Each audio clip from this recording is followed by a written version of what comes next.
बिस्मिल्लाहिर्रहमानिर्रहीम। Dear students, उम्मीद करता हूँ आप सब लोग खैरियत से होंगे। स्टूडेंट्स, आज की ये वीडियो जो है ये भी बहुत इंपॉर्टेंट वीडियो है लास्ट वीडियो की तरह, क्योंकि इस वीडियो में हम जो है एक्सरसाइज नंबर 3.5 का क्वेश्चन नंबर 6 जो कि लास्ट क्वेश्चन है इस एक्सरसाइज का, उसको सोल्व करने जा रहे हैं। और ये वीडियो इसलिए भी ज़्यादा इंपॉर्टेंट है क्योंकि ये क्वेश्चन जो है ये भी क्वेश्चन नंबर 5 की तरह एक स्टेटमेंट बेस्ड क्वेश्चन है जिसको वर्ड प्रॉब्लम कहते हैं।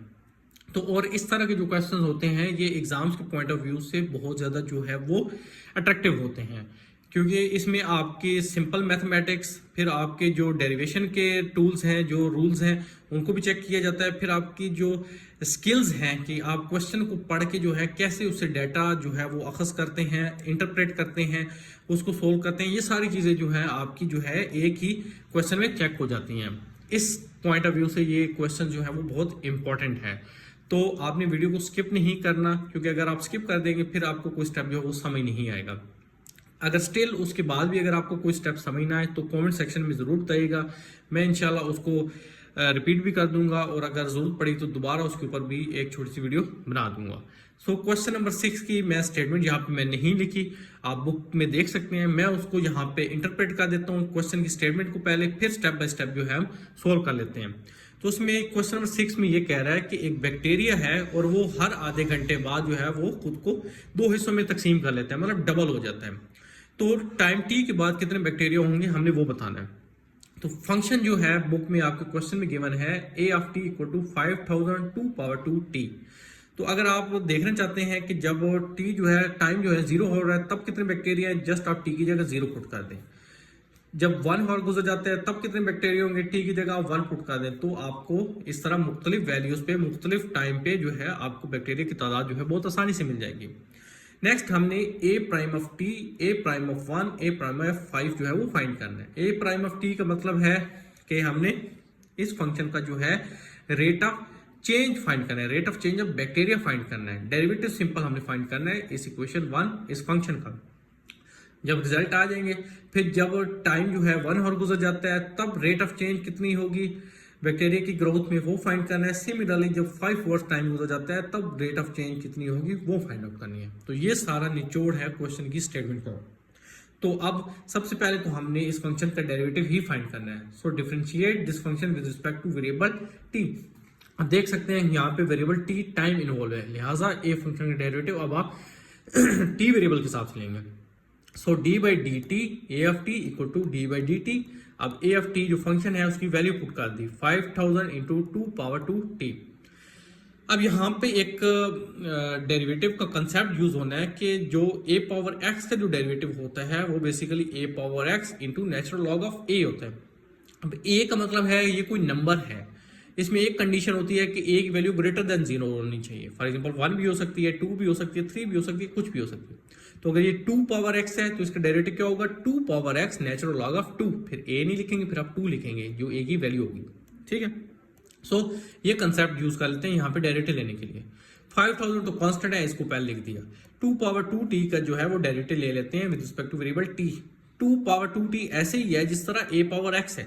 अब ये कंसिडर कर लें, यहाँ पे a की जगह 2 है और x की जगह 2t है, तो इसका डेरिवेटिव क्या आएगा, a पावर x की जगह आ जाएगा 2 पावर 2t। डेरिवेटिव अब ले रहे हैं हम, ठीक है, वो लिख दिया। फिर log ऑफ a होता है, तो यहाँ पे a की जगह 2 है तो log ऑफ 2। फिर 2t का भी डेरिवेटिव लेंगे आप, यहाँ पे तो x के हिसाब से डेरिवेटिव 1 आता है इसलिए यहाँ पे नहीं लिखा हुआ। तो 2t का derivative with respect two variable t। So 5000 into 2 power 2t natural log of 2 constant है पहले लिख दिया, t का t के हिसाब से डेरिवेटिव ले लेंगे, वो 1 होता है, या dt बाई dt कट जाता है, 1 आ जाता है। सो a प्राइम ऑफ t आ गया 5000 into 2 10,000 2 power 2t natural log of 2। इस इक्वेशन 2 कहते हैं। तो यहाँ पे हमारे पास rate of change of bacteria जो है वो हमने फाइंड आउट कर लिया। इस क्वेश्चन का एक हिस्सा जो है वो हमने फाइंड कर लिया। अब नेक्स्ट हमने क्या करना है, जब टाइम 1 आवर गुजर जाता है तब रेट ऑफ चेंज कितनी आती है इस बैक्टीरिया की ग्रोथ में वो फाइंड आउट करनी है। तो जस्ट आप t की जगह 1 पुट कर दें इक्वेशन नंबर 2 में। तो a prime of 1 equal to 10,000 into 2 power 2 into 1 2 natural log of 2, और 2 पावर 2 4 होता है, 4 10,000 से मल्टीप्लाई हो जाएगा तो 40,000 आ जाएगा। So a prime 1 equal to 40,000 natural log of 2। Natural log of 2 की वैल्यू फाइंड आउट कर लें कैलकुलेटर की मदद से, उसको 40,000 से मल्टीप्लाई कर दें तो a प्राइम ऑफ 1 आ जाता है 2775.89 और बैक्टीरिया पर हॉर। ठीक है, क्योंकि बैक्टीरिया की बात हो रही है कि कितना रेट ऑफ चेंज आता है बैक्टीरिया की स्ट्रेंथ में विद रिस्पेक्ट टू टाइम है, और यहाँ पे हॉर्स की बात हो रही है, इसलिए बैक्टीरिया पर हॉर यूनिट आएगी। और यूनिट भी आपने लाजमी लिखनी है, इसके भी मार्क्स होते हैं फाइनल आंसर के साथ। पहले आप यहाँ पे जिस तरह ना लिखें, लेकिन जो फाइनल एक आंसर आता है वहां पे आप यूनिट लाजमी लिखा करें। और फाइनली जब 5 आवर्स गुजर जाते हैं तब रेट ऑफ चेंज क्या आता है बैक्टीरिया की तादाद में, वो बतानी है। तो उसके लिए आप t इक्वल टू 5, ये अंडरस्टूड है, ये हॉर्स में है, तो इसको क्योंकि ये क्वेश्चन की स्टेटमेंट बताया गया है कि टाइम यहाँ पे 5 आवर्स है, तो इसको आपको मल्टीप्लाई करके आपके मिनट सेकंड में कन्वर्ट करने की जरूरत नहीं है। इसको आप डायरेक्ट इक्वेशन 2 में पुट कर दें 5 को, तो a प्राइम 5 आ जाएगा 10,000 2 पावर 2 इंटू 5, t की जगह 5, तो 10 बन जाएगा 2 power 10 into natural log of 2। Natural log of 2 की वैल्यू लिख दी है कैलकुलेटर की मदद सोल्व करके। 2 पावर 10 का जो आंसर आता है उसको आप 10,000 से मल्टीप्लाई करें, और जो आंसर आए उसको इस सारी वैल्यू से मल्टीप्लाई कर लें। सो a प्राइम ऑफ 5 आ जाता है 7097827 बैक्टीरिया पर हॉर।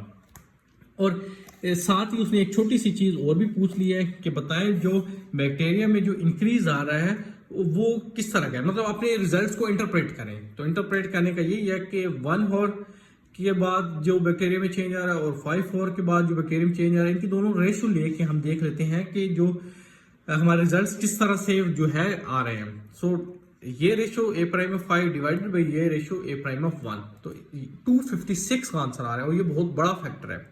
तो रिजल्ट्स कुछ इस तरह इंटरप्रेट होंगे कि बैक्टीरिया में जो चेंज आ रहा है, बैक्टीरिया की जो ग्रोथ में चेंज आ रहा है वो बहुत रैपिड है। तो आप लिख देंगे bacteria is increasing very rapidly, और ये जो स्टेप है ये हमारे इस स्टेटमेंट की फेवर में है। तो यहाँ पे हमारी एक्सरसाइज जो है वो कंप्लीट हो जाती है। क्वेश्चन 7 में वो मैपल कमांड है, उसको करने की जरूरत नहीं है, ना ही परेशान होना है कि आपको क्वेश्चन जो है वो स्किप हो गया, क्योंकि वो आपके पेपर में नहीं आ सकता। उसके लिए एक प्रॉपर कंप्यूटर चाहिए, सिस्टम चाहिए, तो वो तो आपको एग्जाम में आप प्रोवाइड करने से रहे। तो यहाँ पे आपकी एक्सरसाइज ये कंप्लीट हो जाती है 3.5। नेक्स्ट एक्सरसाइज में हम रिव्यू एक्सरसाइज कर लेंगे क्विकली से एक्सरसाइज 3 की। आपसे एक रिक्वेस्ट है कि अगर अभी तक आपने हमारे चैनल को सब्सक्राइब नहीं किया तो काइंडली चैनल को सब्सक्राइब कर दें, सपोर्ट करें ताकि दिल भी करे और वीडियोस बनाने के लिए। और अगर कुछ वाकई आपको सीखने को मिल रहा है तो वीडियो को लाइक जरूर कीजिएगा, अपने दोस्तों के साथ शेयर कर दीजिएगा। अपना बहुत ख्याल रखिएगा, मिलते हैं नेक्स्ट वीडियो में, तब तक के लिए अल्लाह हाफिज़।